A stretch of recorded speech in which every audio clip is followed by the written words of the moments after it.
Today I'm going to show you a secret of how I wet form a leather sheath. Stick around.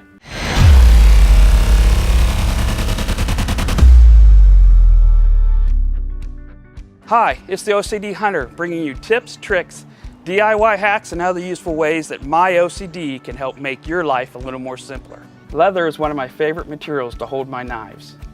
When you first get them, the retention is great. But as they get older and the leather starts to loosen up, the retention loosens up and there's a chance that you can lose your knife. Wet forming is a process of shaping the leather through wetting it, molding it to the shape, and then letting it dry to harden. Now what's great about this process is you're actually forming the leather around your knife. In result, you're almost getting the same retention that you would find as if you had a Kydex sheath. My secret to a good wet form is the vacuum sealer. Today's project, I'll be forming a sheath around my ambushed Tundra. I'll do a full review on this knife later. You'll have to look to the link down below for that. But I did speak with Mike Stewart of Bark River Knives because I had some confusion of who really was Ambush Knives. He explained that Ambush Knives was an in-house brand of Bark River Knives, which was sold exclusively at DLT Trading. He explained this year that the Ambush brand line is merging into the regular Bark River line. As a side note, he mentioned all Ambush knives carry the Bark River unconditional lifetime warranty. So the first thing I'm going to do is I'm going to coat my knife and my ferro rod in a food grade oil.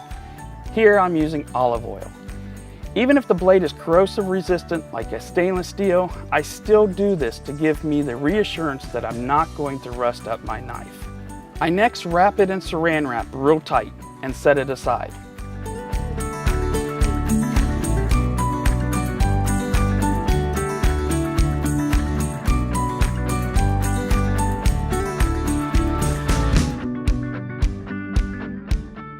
With the leather, I don't soak it in water, but I take a rag and put just enough water on it that it is saturated.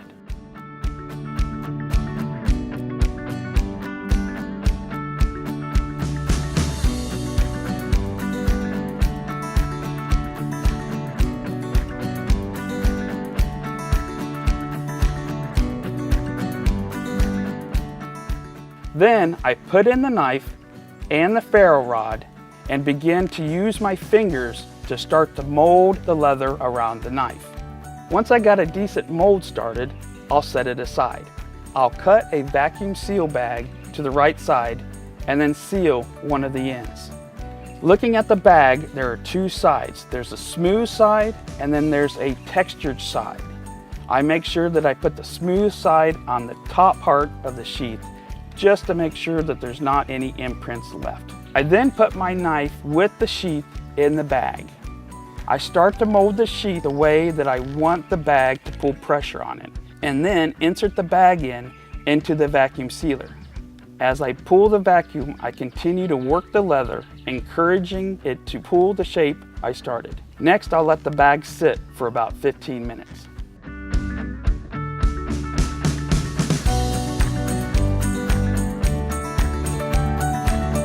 After that, I'll open the bag and begin the drying process. I carefully remove the knife and put the sheath in the oven at the lowest setting and leave the door open so I can keep an eye on it. After it begins to dry, I'll put my knife and ferro rod back into the leather to see how the retention is. If I'm not happy with the retention, I'll do the whole process over again. But if I am happy, then what I will do is I'll remove the knife and ferro rod and let it dry completely. Finally, after the sheath is completely dry, I'll do the test one more time. I'll insert the knife and the ferro rod to see if there's good retention. And once again, if I'm not happy with the retention, I'll start all the way back to the process of re-wetting it and remolding it to get it a tighter fit. But if I'm happy with it, then I move on to start treating the leather. To protect my leather for the long run, I use Sno Seal.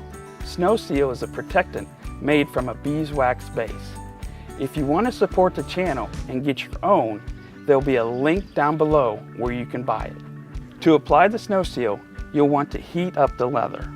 The warm leather will melt the Sno Seal and draw it deep into the pores and fibers. I don't have a heat gun, so I'll just use a hairdryer.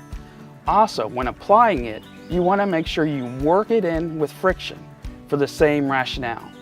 I'll put at least 3 coats on it and let it dry. Once it's done, the result is you have a custom fitting sheath to your knife with great retention. Plus, you've protected the leather for years to come. And if I ever find that my knife starts to loosen again, I'll go through the same process to reset the knife.